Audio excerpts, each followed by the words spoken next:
Good day everyone, I am Jasmine Yurkadiumawan and I'll be reporting the topic of admission. So, what is admission? It says that admission is one of the important concepts under the rules of evidence. It helps the court determine what statements can be used as proof against a person.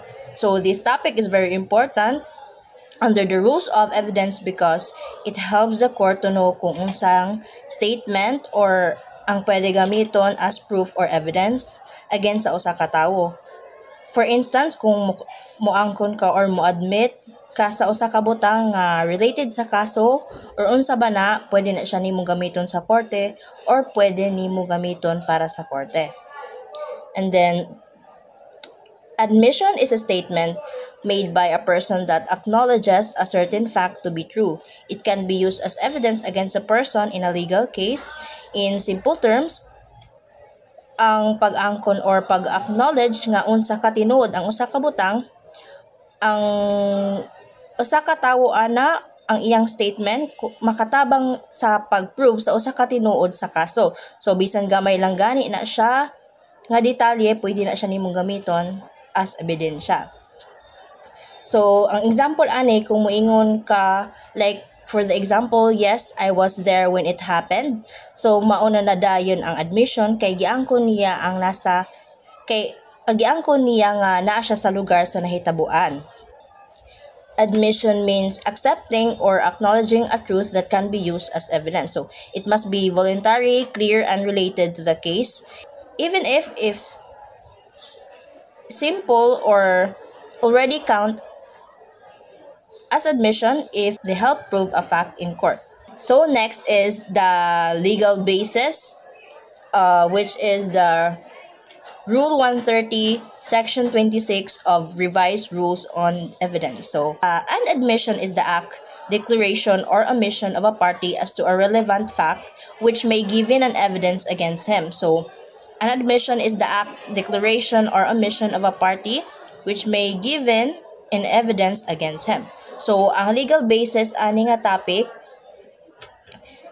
makita nato ni siya sa Rule 130, Section 26 sa Revised Rules on Evidence. So, it says that admission is an act or declaration or omission na related sa usa ka relevant in a factual basis. So, og pwede gamiton as evidence against that person. Mao lagi kung unsa ang tawo moangkon sa usa ka butang nga connected sa kaso, automatic pwede na lagi na siya nimo gamiton sa korte as part sa ebidensya. So, para mabal-an og tarong og unsa man ang tinuod og dili sa tanan.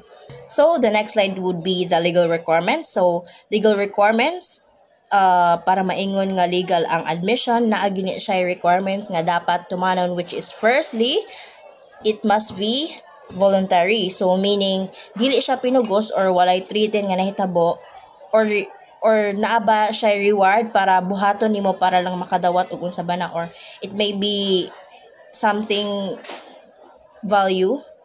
And then the next is must relate to the relevant fact, related siya sa kaso or tinuod sa giimbestigahan. And then the next is must be clear and direct. So klaro siya, diretso sa and walay duha-duha or dili libog or kulang ba ang infos.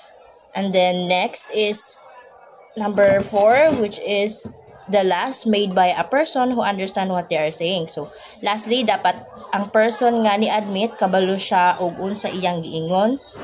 Kasabot siya sa iyang statement og unsa iyang giingon.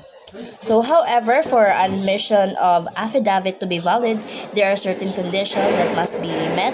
First, the affiant or the person making the admission must have personal knowledge of the incidents. And then the second, the statement must be voluntary without any form or coercion or threat. And then the third, the affiant must sign in front of a notary public so it becomes legally recognized. And then the fourth one, the fact stated must be truthful and related to the case. And finally, the document must be dated, notarized. Kani nga requirements nga ginatanaw sa korte para maingon nga affidavit is valid, reliable, and acceptable as legal evidence. And then the next slide examples of the admission. To make it clearer, let's look some of the examples. Una, we have the admission of theft. For instance, during an office investigation, a cashier was questioned about a missing 5,000 from company funds. So the employee calmly said, "Yes, I took the money. I was short on my rent and planned to pay it back next week." So, this statement is clear, is an admission of theft. So, because giangko niya nga siya mismo ang nagkuha sa kwarta, it is voluntary, direct, and connected to the case, making it the strong evidence in the court. So, second is the admission of condition. In example, in a hit and run case, the driver told the police, "I'm sorry sir, I was drunk when it happened. I didn't even realize I hit someone." So, this is an admission of condition. Kay gi-admit niya nga hubog siya during the incidents, which helps the court determine negligence. So, let's move on to the third example, which is there is an admission through another person's statement. For example, during a fire investigation, a witness said he told me he started the fire because he was angry. Even through the statement didn't come directly from the person involved, it still counts as admission because it relays what the suspect himself confessed. Here's the example. The affidavit of admission. I, John De La Cruz, 20 years old, a student, a resident of Barangay San Roque, Davao City, after being duly sworn, hereby voluntarily state that October 15, 2025 at around 8:30 p.m. I was present near the canteen of our school when the incident of a missing cell phone happened. So I admit that I was the one who borrowed my classmate's phone without permission, thinking I could return it later. And I realized it was wrong, and I'm willing to return the phone and face any consequences from school. So, this example shows a clear, honest, and voluntary admission. Giangko niya ang iyang gibuhat, then gapakita siya sincere sa pag-take responsibility. Mao ni ang klase nga statement nga pwede gamiton as evidence kung kinahanglan sa korte. And that would be all for my report. So, good morning ma'am, good morning classmate. My topic is all about confession. So, Confession is a statement made by a person admitting that they committed a crime or offense. It is usually given voluntarily without force or threat and can be used as important evidence in the court. It means that the suspect tells the truth about what really happened and accepts responsibility for the act. So, legal basis of confession.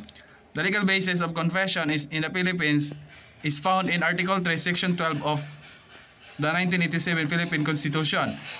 It states there that any person under investigation for the commission of an offense shall have the right to remain silent and have competent and independent counsel, preferably of his own choice. If the person cannot afford counsel, one must provided these rights cannot be waived except in writing and in the presence of counsel. So, legal basis of confession. Rules 130, Section 33 of the Rules of Evidence or the Vice Rules of Evidence, it states that a confession is admissible only if it is voluntarily made with the assistance of counsel and not obtained through force, intimidation, or coercion. So, ang confession admissible only kung if a person voluntarily. So, legal requirements of confession. For a confession to be admissible in court, it must meet these conditions. So, first, voluntariness. The confession must be made freely without threat, promise, or intimidation. Second one is the assistance of counsel. The suspect must have a lawyer present during questioning, or the confession must be made in writing and signed in the presence of counsel. So, number 3 is awareness of rights. The suspect must be informed of their rights before any questioning begins. Number 4, proper documentation. The confession should be in writing, signed by the accused and a witness, by counsel, and if possible recorded. Number 5, no coercion or deception. The confession must not result from physical harm, threats, or false promises. So, who is considered valid in confession affidavit? A confession is valid and admissible only when it meets legal requirements under Rule 130, Section 33 of the Rules of Evidence, and the 1987 Constitution, Article 3, Section 12. It must be voluntarily, not forced or obtained through threat, intimidation, or promises. It must be in writing and signed by the person confession. The person must be informed of their rights to remain silent, to have a competent and independent counsel. If the person does not have counsel, one must be provided by the state. And lastly is the confession must be made with the assistance of counsel, otherwise it is inadmissible in the court. So, as what you can see on your screen, it is a sample format of affidavit confession or example format of confession. So, makita ninyo dira ang legal nga sulat. Example of confession. During a police investigation for a robbery incident, the suspect was properly informed of their rights before questioning. In the presence of a lawyer, the suspect voluntarily stated. So example, I entered the store late at night and took the money from the cashier. I used a fake weapon and I regret what I did. So the statement was written down, signed by the suspect and witnessed by their lawyer. So that is an example of confession. So good morning everyone. We're going to tackle about the extrajudicial admission. So an extrajudicial admission is a statement made by a person outside of court proceedings admitting certain facts or circumstances that tend to connect or implicate them in an offense, but not amounting to a full confession of guilt. It is an acknowledgement of facts from which guilt may be inferred through not outright admission of committing the crime. So this is the legal basis of extrajudicial admission. So, based on the Rule 130, Section 27 of the Rules on Evidence of Revised Rules of Court, the act, declaration, or omission of party as to a relevant fact may be given in evidence against him. So, the law shall admission may be outside of court to be considered as evidence if they are voluntarily relevant and made by party concerned. So, the legal requirements of extrajudicial admission. So, the statement must be voluntarily made and not coerced. It must be relevant to the issue of fact. So, dili na siya pwede pinugos, dapat free will ra niya ang paghatag og admission. So, second is it must be relevant to the issue of facts in question. So, dili dapat layo ra sa kanang crimes na nahitabo. Third is the admission must be clear and definite regarding the facts admitted. So, fourth, it must be made by the person himself or his authorized representative. Fifth, it should be corroborated by other independent evidence. So, sixth, it must be outside judicial proceedings, not in open court or trial. So, who is considered valid in an extrajudicial admission affidavit? So, who considered valid? So, it is made personally by the accused. It is voluntarily, not coerced. Like I said before, na dili na siya pwede pinugos. So, third is the written or recorded clearly. So, the picture shown below or in the screen is the sample of the extrajudicial admission affidavit form. So na siya. Full statement of affiant, legal age, its status, address, and the statement that John is sworn to the accordance with the law hereby voluntarily deposed, or the statement that na siya. So, examples of extrajudicial admissions. So, if a suspect tells a co-worker, I was with them when the robbery happened. So, second, a robbery admits to police officers, yes, I drove the getaway car but I didn't know they would rob the store. Third is a written statement submitted to the police acknowledging presence of the crime scene but denying participation. So, good evening everyone. My name is Jessie Minaldo from the group 6. So my topic is extrajudicial confession. So an extrajudicial confession is a statement made by a person admitting to a crime outside of a formal court sitting or legal proceeding. This can occur during police interrogations, in conversations with friends or family, or in other non-official contexts. It is similar to a regular confession, but it is not made in front of a judge or during trial. And next is legal basis of extrajudicial confession. In the Philippines, the right against self-incrimination is enshrined in the 1987 Constitution, Article 3, Section 12, Paragraph 1, which states that any person under investigation for the commission of an offense shall have the right to remain silent and to have competent and independent counsel, preferably of their own choice. And next is legal requirements of extrajudicial confession. One is voluntariness. It means that the confession must be made voluntarily without any coercion, force, or intimidation.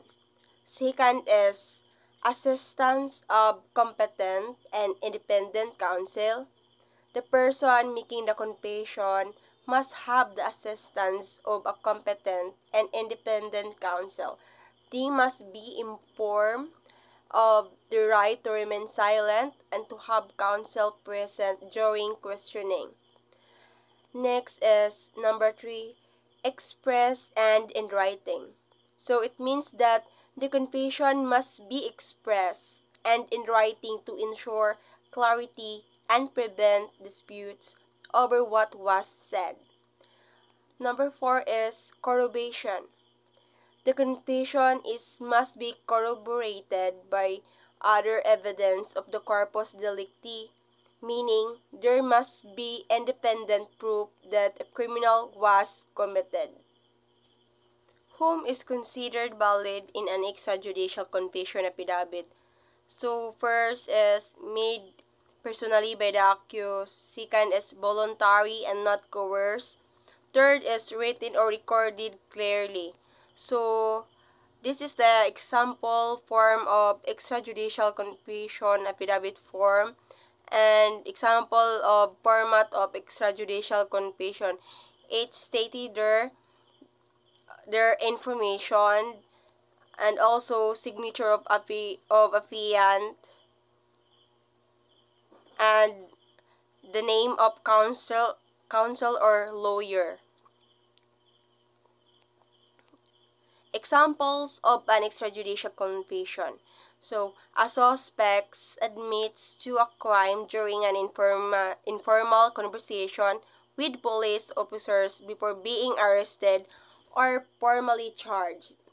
Next is an individual confesses to wrongdoing to a friend or family member which is later disclosed to authorities. And last is a person writes a confession in a personal letter or diary entry which is later discovered. Good day, everyone. I am Ethel Grace Suwan Patoy. I am the next reporter, and my topic is all about dying declaration.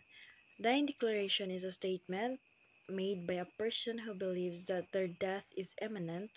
Concerning the cause and circumstances of their impending death, it is considered reliable because it is presumed that the person who is about to die will not lie. So, dying declaration is a formal statement given by a person who believes that hapit na sila mamatay or their death is near regarding the events, cause, or circumstances that lead to their conditions or injury. The law treats this type of declaration as particularly credible and trustworthy because it is assumed that someone facing imminent death kay dili mamutbot or muhatag og false information. This principle is rooted in the idea that the fear of death and the consciousness of finality compel the person na mutug-an sa tinuod. Dying declarations are especially important in cases where the declarant may not survive long enough to testify in court. They serve as vital evidence in criminal investigations, particularly in homicide or murder cases, to establish what happened, identify perpetrators, or clarify the sequence of events leading to death. It is also considered exceptionally valuable evidence in judicial process because they are given voluntarily without coercion and usually recorded promptly after the event. Next is the legal basis of dying declaration. In the Philippines, the legal basis of dying declaration is found under Rule 130, Section 37 of the Rules of Evidence, Revised Rules on Evidence, Rules of Court. So, the declaration of a dying person made under the consciousness of an impending death may be received in any case wherein his death is the subject of inquiry as evidence of the cause and surrounding and circumstances of such death. So, sa Philippines, ang legal basis sa dying declaration is clearly established under Rule 130, Section 37 of the Rules on Evidence. So, this rule allows a statement na gikan sa tawo who believes that they are about to die to be admitted as evidence in court. Even though it is technically hearsay, the key idea is that when someone is conscious of their impending death, they are likely to speak the truth about the cause and circumstances that lead to their condition. Parehas ako ang giingon about the definition of dying declaration. So this provision applies specifically in cases where the death of the declarant is the subject of investigation, such as in homicide, murder, or suspicious death cases. The law recognizes that such statements are exceptionally valuable because the declarant may not survive to testify in court. Yet, their first-hand account can provide critical information about the events leading to their death. Essentially, Section 37 balances the normal rules against hearsay with the practical need to rely on the testimony of someone who cannot later appear in court, emphasizing the presumed reliability of a person facing imminent death. Next is the legal requirements of dying declaration. The number one, the death is imminent. The declarant, or the one making the statement, must believe that death is near and inevitable. So, the person making it or the declarant must genuinely believe na hapit na og dili na malikayan ang iyang kamatayon kay sama sa akong giingon ganina nga when someone who is aware that they are about to die is more likely to tell the truth because they have no reasons to lie on their final moments. Next, number two is the declaration refers to the cause and circumstances of death. The statement must relate directly to how the declarant was injured or killed. So, dapat niya i-address ang cause and events leading to the person's death. In other words, the declarant's words should clearly explain how they were harmed, attacked, or killed and under what circumstances it happened.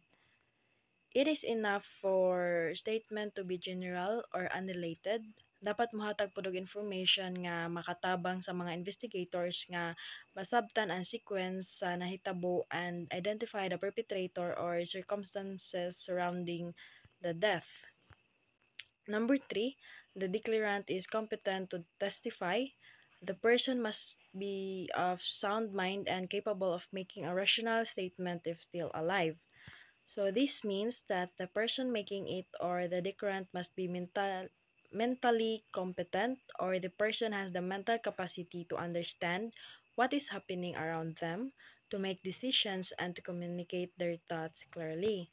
The law requires that if the declarant were still alive, they would be capable of giving a rational and coherent testimony in court. This ensures that the statement is reliable and credible, rather than confused, irrational, or the result of mental impairment. Number four, the declaration is offered in case wherein the declarant's death is subject of the injury, usually in cases of homicide, murder, or parricide. This means that the declaration can only be used as evidence in cases where the death of the declarant is directly being investigated. Typically, This applies to criminal cases such as homicide, murder, or parricide, where understanding how and why the person died is central to the case. And the the rule ensures that dying declarations are used only when relevant to investigation of the declarant's death, rather than in unrelated matters, because their primary purpose is to provide information about the cause, circumstances, and responsible parties surrounding them. Last, the declarant dies as a result of the injuries. The person must usually die, otherwise the statement cannot be treated as a dying declaration. Means that the person making it or the declarant kay dapat mamatay tungod sa ilang injuries nga gisuffered, and if the person survive, the statement cannot be treated as a dying declaration. Even if they believe death was imminent when speaking, the legal significance of a dying declaration relies on the finality of death, as it is assumed that someone on the verge of death is unlikely to lie, making the statement highly credible and admissible in court. So, whom is considered valid in a dying declaration? A dying declaration is valid if made to any of the following, provided it is properly documented and declarant was conscious of impending death. So the first one is a police officer or investigator who arrive at the scene or hospital. So muna sila ay mga considered nga valid in dying declaration. Next is a prosecutor or judge who takes the statement formally. Next is a barangay official or any person authorized to administer oaths. And the last is, in some cases, if no authority is present, the statement made to a private individual or witness may still be valid, or as long as it is proven the declarant believed death was imminent. So here are a sample of an affidavit of death. So then the name of the affiant, of legal age, then iyang civil status ug nationality, and a resident of, so iyang complete address, after having been July sworn in accordance with law, hereby depose and state that, number 1, I personally know, so ang ngalan sa na deceased, who is my, so ang iyang relationship sa deceased, so kung papa ba siya, mama, or unsa. Then number 2, that the said, so ngalan na sad sa deceased, died on, so ang exact date of death, at, then ang place of death, then due to, so ang cause sa death if nabalaan. Number 3 is the deceased was born on, so ang birth date sa namatay, and at the same time of death, he or she was a resident of, so last known nga address sa namatay. Number 4, this affidavit is executed to attest to the fact of death of the above named person for whatever legal purpose it may serve. So in witness whereof, I hereunto sit my hand in this, so ang adlaw, this day, of, then ang month, then year, at, o ang place of execution, then Philippines. Then ang signature of affiant, then ang iyang printed name sa ubos. Then subscribe and sworn to before me this, then adlaw, day of, month and year, at, then ang lugar ug asa, siya, then Philippines. Affiant exhibit to me is his or her competent evidence of identity. Then ibutang dito ang ID type, then ang number. Then sa ubos na ang notary public, doc number o page number, then book number o ang series of. So napod ay example of format of dying declaration. So nakbutan niya na dying declaration ay the name of the declarant, then of legal age, then ang iyang address, being conscious of my approaching death and having no hope of recovery, hereby voluntarily and truthfully declare the following facts concerning the incident that lead to my present condition. So number 1, that on, so ang adlaw, then date, at about, then ang oras, while I was at, then ang lugar, I was, then iyang i-describe og unsa ang nahitabo. Then number 2, that the person responsible for my injury, death, is, then ang name sa suspect, whom I personally recognize or know. Then number 3, that I make this statement freely, voluntarily, and without any promise or threat for the purpose of telling the truth before I die. Then next is in witness whereof I affix my signature, thumb mark, this, so ang adlaw, then day of, then month and year, at sa lugar ug asa ni nahitabo, then sa ubos is ang signature or thumb mark of the declarant, then ang iyang ngalan. And then na nakabutang nga witnesses, so there are 2 witnesses, then subscribe and sworn to before me this, then ang adlaw, then month and year, then ug asa ang address, then signature of the administering officer, then ang name ug ang position sa officer. So here are some examples of dying declaration. So example 1, a man is stabbed and bleeding heavily. Knowing he is about to die, he says, "It was one who stabbed me." He then dies from the wound. His statement can be admitted as a dying declaration in court. Then the example number 2, a shooting victim says before dying, "I was shot by the man wearing a red jacket near the market." Since he made this statement believing he was about to die, it is considered a valid dying declaration. Example number 3, a woman fatally poisoned tells the nurse, "My husband put poison in my drink." If she dies, her statement may serve as a dying declaration against her husband in a parricide case. So that's the end of my topic, and the next topic will be report by my co-members. Thank you. Hello ma'am, hello everyone. My name is Carl Vincent B. Rosales and I will be discussing about judicial admission. A judicial admission is a formal statement made during a legal case where someone admits a certain fact. It's binding, meaning they can't take it back later. Legal basis of judicial admission. Rule 129, Section 4 of the Philippines Rules of Court states that an admission made during a case doesn't need further proof. It can only be changed if it was a clear mistake or if the person didn't actually make the admission. Legal requirements of judicial admission. Who said it? It must be said by the people involved in the case, like the plaintiff or defendant. When it was said, it must be said during the court case itself. Which case? It must be said in the same case it's being used. How clear it was. The statement must be very clear and not confusing or open to different meanings. What it's about. It must be about a fact, not just someone's opinion or what they think the law means. How they know. The person saying it must know the fact personally. Whom is considered valid in a judicial admission affidavit.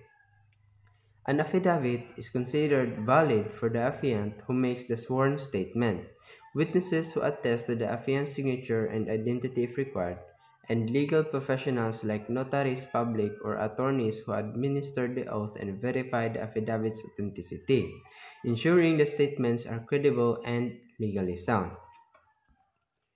Now here is an example of judicial admission affidavit. Republic of the Philippines, Regional Trial Court, Branch or Number, City or Municipality, Judicial Admission Affidavit.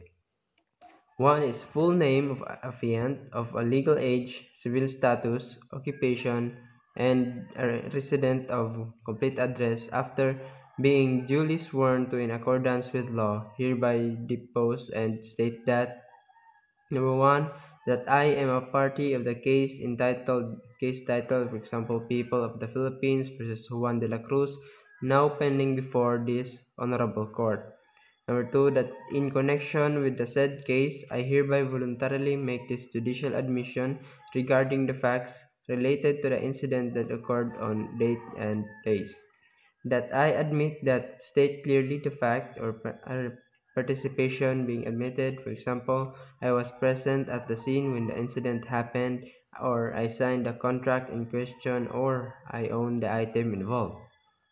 That is, admission is made freely, voluntarily, and truthfully without any force, intimidation, or promise of reward. That I fully understand that the admission being made in the course of judicial proceedings binds me and does not require further proof under Rule 129, Section 4 of the Rules of Evidence. That I am executing this affidavit to attest to the truth of the foregoing facts and for submission to this honorable court. In witness whereof, I have hereunto set my hand this blank day of blank 20 at place Philippines. Signature of affiant, printed name of affiant and the affiant.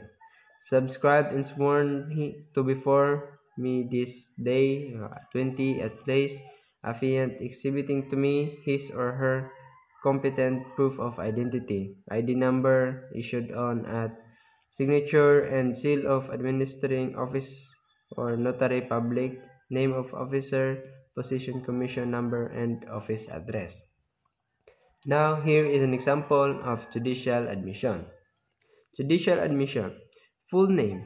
A party to the case title, or case number, hereby voluntarily make this judicial admission.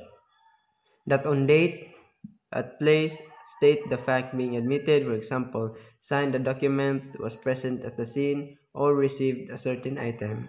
I am making this admission freely and truthfully with full understanding in that it forms part of the record in this case and is binding upon me under Rule 129, Section 4 of the Rules on Evidence. We have signature, printed name, and date. Examples of judicial admission. A defendant admits in their answer to the complaint that they owe the plaintiff a certain sum of money. During pretrial, parties agree on certain facts in their pretrial briefs. A party doesn't deny the authenticity of a document attached to a pleading under oath. Good day everyone, I am Beverly Gapol and I will tackle about judicial confession, its legal basis, legal requirements, and examples. A judicial confession is a statement or admission of guilt made voluntarily by an accused person in open court during the judicial proceedings. It is made before a competent authority such as a judge and forms part of the official record of the case. So, in simpler terms, it is when the accused admits to committing the crime while in court. So, kung moamin ang accused na ibuhat niya na crime while nasa court, not outside of it. The legal basis of judicial confession, Rule 130, Section 33 of the Rules on Evidence, Revised Rules on Evidence 2019 Amendment. A confession is the declaration of an accused acknowledging his guilt of the offense charged or of any offense necessarily included therein. A judicial confession is one made in open court. All others are extrajudicial. So this law explains what a confession is. A confession is when an accused admits that they committed a crime. It also says that a judicial confession is one made in open court during a hearing or trial, while all others made outside the court are called extrajudicial confessions. Next is the Rule 130, Section 34. A judicial confession requires no further proof when made voluntarily and with full understanding. So if the accused makes a judicial confession and it is voluntary and not forced, and it is made with full understanding, it is already enough as proof of guilt. There is no need for additional evidence to confirm it. So next is the Article 3, Section 12 of the 1987 Philippine Constitution ensures that confession must be voluntary and made with the assistance of counsel. So this guarantees that rights of the accused during investigation. It says that no confession is valid unless it is voluntary and made with the help of a lawyer to ensure fairness. The legal requirements of judicial confessions. First, it must be made in open court. The confession must be made before a competent judge during a trial, hearing, or arraignment. Second is it is made voluntarily. The confession must not be forced, coerced, or obtained through violence, threats, or intimidation. Third, it is made with full understanding of its consequences. The accused must understand what the confession means and the effects of admitting guilty. 4. Made with assistance of competent and independent counsel. Under the Constitution, the accused has the right to counsel during any confession or admission. 5. It must be recorded properly. The confession should be part of the official court record. Whom does this affidavit considers as valid? So a judicial confession affidavit is considered valid only if it is made before the proper judicial authority, the court, and with full observance of the rights of the accused. Judicial confession is valid only if it is made in court, it is voluntary, with counsel present, and signed and sworn. The confession must be in writing, signed and sworn before the judge or court officer. So here is the sample affidavit form of judicial confession and the example format of judicial confession in the right side. So next are the examples of judicial confession. So example number 1. During arraignment, the accused, after being informed of his rights and with his lawyers present, says in court, "Your Honor, I plead guilty. I stabbed the victim because of anger. I accept responsibility." So this is judicial confession because it is made in open court, it is voluntary and on record, and in the presence of a legal counsel, which is his lawyer. Example number 2. During trial, when asked by the judge if he killed the victim, the accused answers, "Yes, Your Honor, I did. I regret it deeply." So this statement is also a judicial confession because it acknowledges guilt in court proceedings. Good day everyone, good day ma'am. So my topic is about the other statements which can be used in legal proceedings. So let's go. So number 1 is affidavit. Affidavit is a voluntary declaration of facts made by a person, the affiant, under oath or affirmation, and in writing before a notary public or any competent person authorized to administer oaths. So that is what an affidavit is. So what is the purpose of affidavit?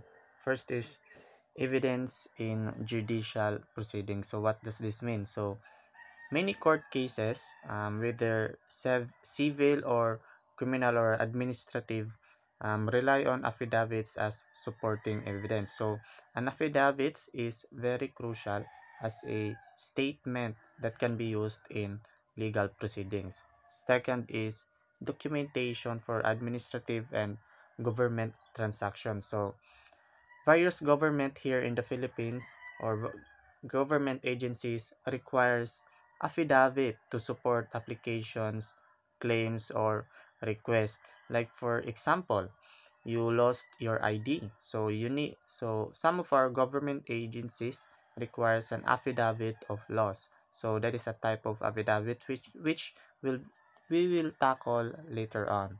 So the third is verification of pleadings or other legal documents. So in some instances, parties are required to attach sworn statement to confirm the truthfulness and correctness of their submission.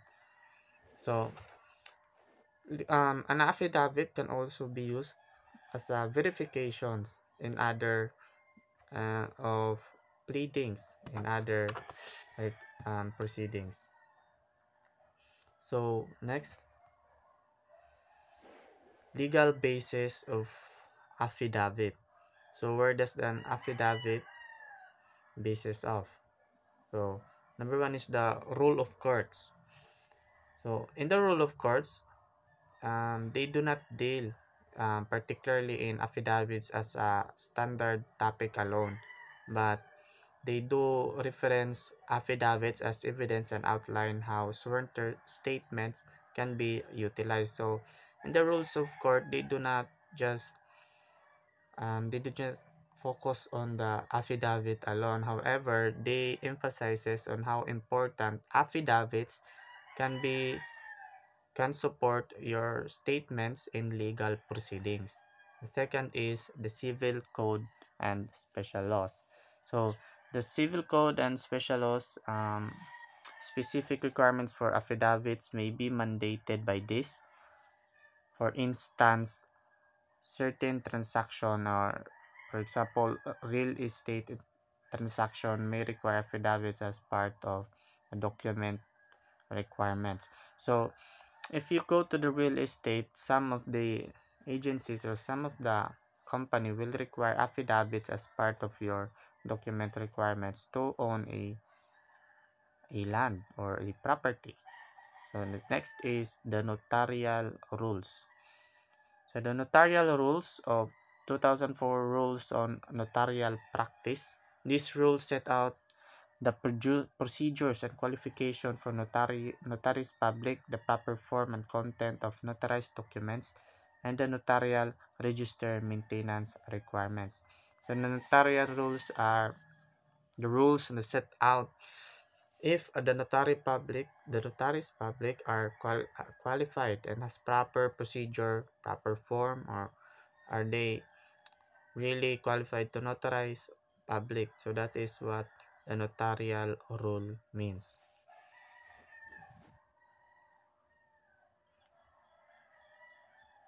So next is the formal or legal requirements for affidavit. So first is personal knowledge of the affiant. The contents must be based on personal knowledge of the affiant or based on facts that the affiant is competent to testify on. So whenever you file an affidavit or you need an affidavit, the statements that will be the content of the affidavit paper must be of your personal knowledge, or you see it with your own eyes, you hear it with your own ears, personal knowledge, so that the affidavit can be notarized and can be acknowledged as truthful. So second is in writing. An affidavit must be in written form. It is typically typewritten or in printed to avoid ambiguity and for clarity. So one of the requirements for an affidavit, of course, is it must be in written. So it is typically typewritten or printed in our modern times. Next is statement of facts. So the content should be factual, of course. It should be truthful. There should be no lies ahead. Opinions or hearsay should be avoided unless they are relevant and permissible under the rules of evidence.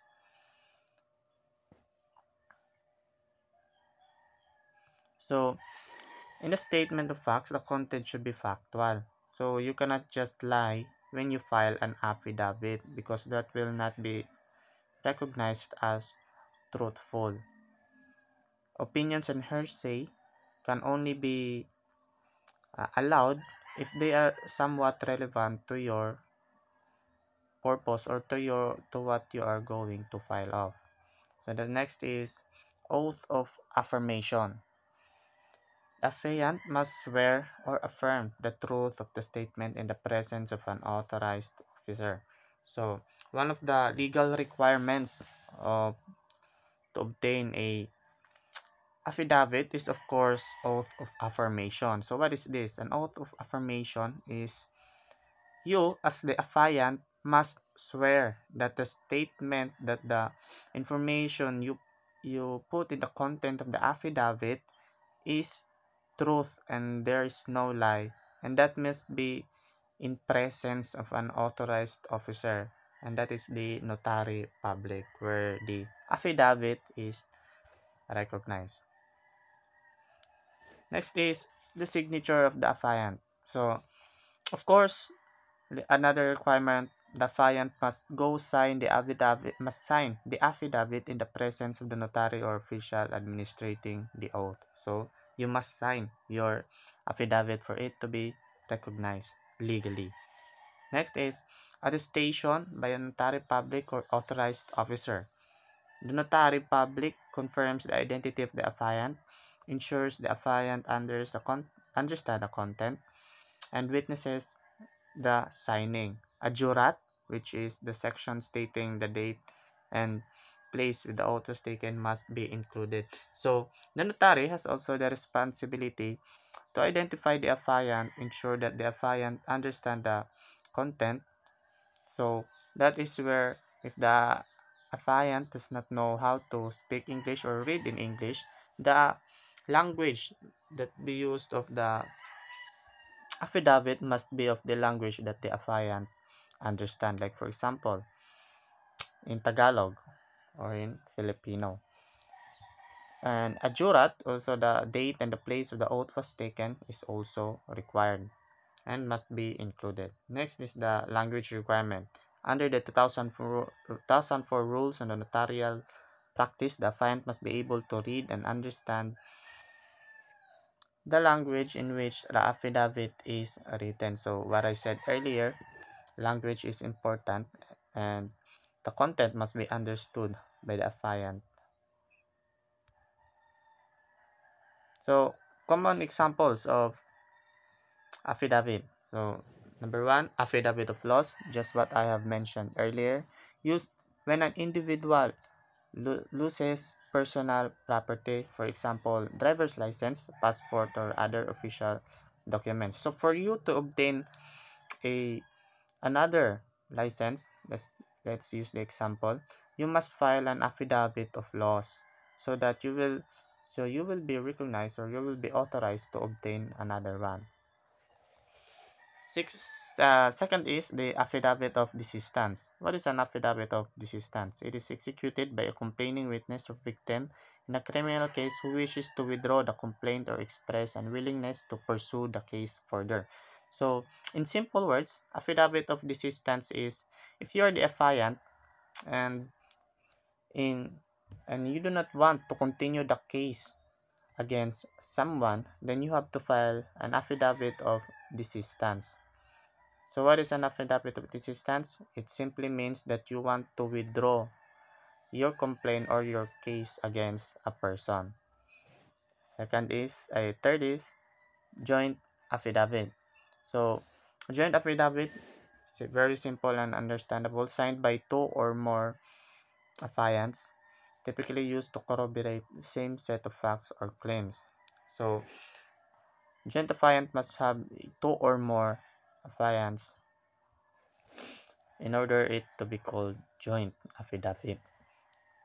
So number 4 is affidavit of undertaking, outlines a commitment to do or refrain. So outlines to commitment to do or refrain from doing a specific act often required in government offices in certain business transactions. So let me give you an example scenario of this. So in affidavit of undertaking, for example, you are a government employee and and your agency requires you to submit a requirements or documents necessary for your promotion, so you must submit an affidavit of undertaking. In the affidavit of undertaking, the contents must contain that you have to submit you submit these documents in order for you to get the promotion. It's like a promise that yes, I will submit these documents in order for my promotion to be approved in this date or in the most possible time. So that is what an affidavit of undertaking means. So it also outlines a commitment of refrain. So an example of refrain, you must the contents must be I will not do this or that. That will be the content of the affidavit.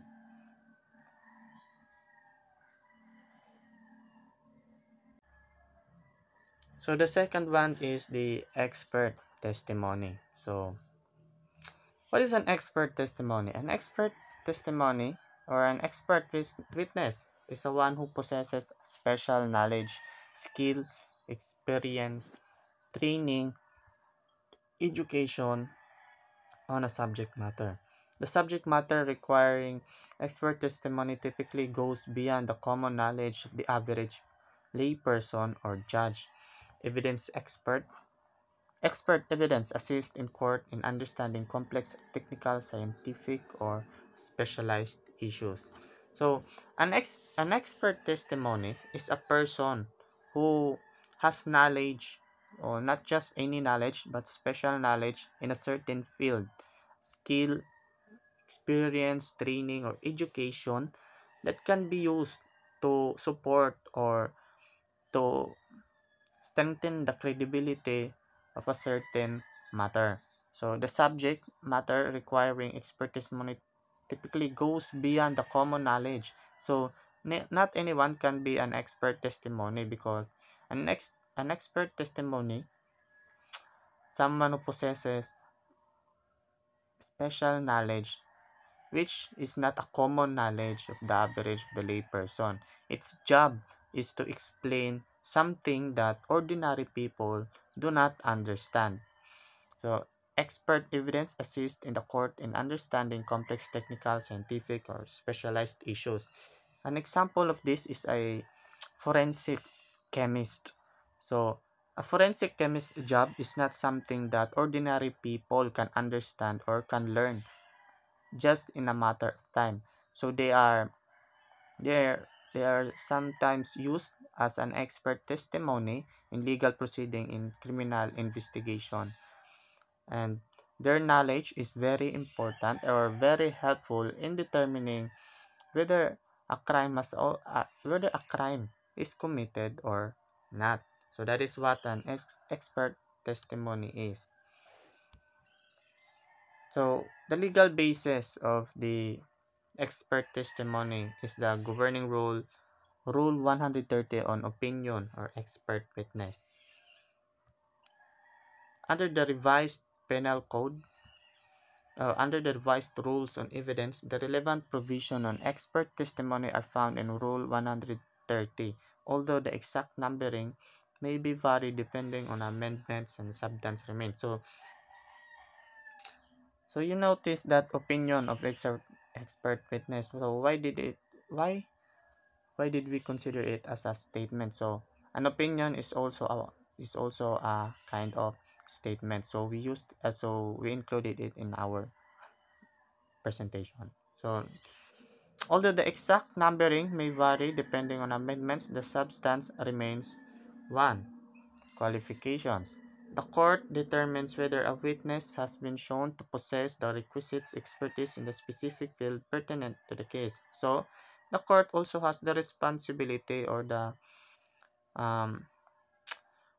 responsibilities to determine whether the expert witness used in the legal proceeding truly possess the knowledge that can be used in the proceeding. So Second is scope of expert opinion. The expert opinion must relate to technical, scientific, or specialized matter. So the expert testimony must aid the court in clarifying matters that cannot be fully understood by common knowledge alone. So third is the weight and credibility.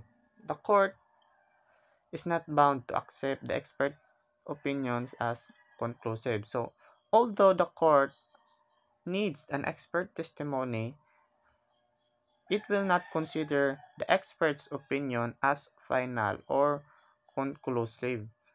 Um, they must scrutinize it, weigh it in light of its reasonableness, scientific and technical basis, and of course the expert's qualification and consistency with other evidence on the record. So they do not just accept the expert's opinion, although they need an expert's opinion. So next is the requirements for the admissibility of expert testimony. First is relevance. So the expert opinion must be material to the resolution of an issue in the case. So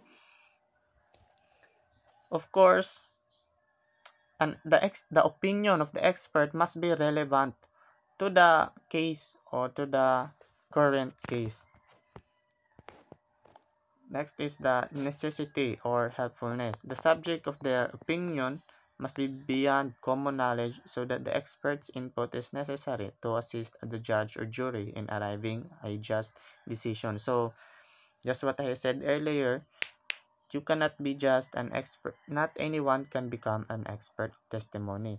So, the opinion of an expert testimony must be beyond common knowledge in order for it to become helpful in assisting the judge or jury arriving in just decision. So if you claim to be an expert witness, so and you shared knowledge that is very common. So you will not be labeled as an expert witness or an expert testimony, because what you shared is just a common knowledge and cannot help the judge to determine or to arrive in a decision.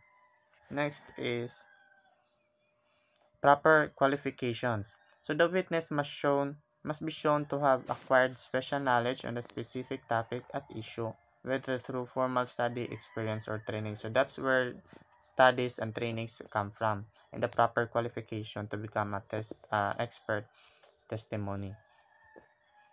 Whether you have finished a degree or you have in training centers, that is one of the proper qualifications. So proper basis of the opinion. So an expert witness's opinion must be based on first-hand knowledge, of course. For it to be admissible in the court, an expert testimony must have opinion of a first-hand knowledge, for example, personal examination of the subject matter. Second, evidence presented at the trial. Example, hypothetical question posed by counsel that fairly states the facts and evidence. Third, data reasonably relied upon by experts in particular field. Peer-reviewed journals, recognized treatises, and validated tests. So that is all for the expert testimony. Thank you.